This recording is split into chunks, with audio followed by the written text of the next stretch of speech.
A St. Augustine man accused of trying to help ISIS build bombs pleaded not guilty today. Romeo Xavier Longhorn is charged with attempting to provide material support to a designated foreign terrorist organization. A federal indictment says he made and distributed an instructional video on how to make the kind of explosives used in suicide bombings around the world. Langhorn was arraigned in federal court today. On Your Side's Ann Schindler was the only reporter in the courtroom. Romeo Xavier Langhorn entered court wearing a large red jumpsuit emblazoned with the word inmate and chains around his ankles.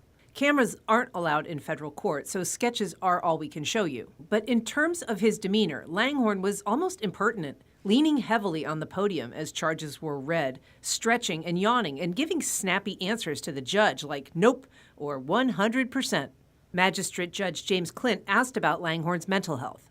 Langhorn previously told the judge he suffered from ADHD, depression, paranoid schizophrenia, and what he described as, quote, a smorgasbord of other things.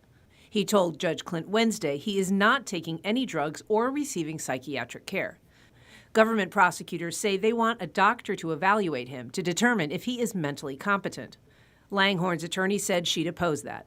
And since Langhorn did not waive his right to a speedy trial, the judge set a trial date for February 3rd. Ann Schindler, First Coast News, on your side.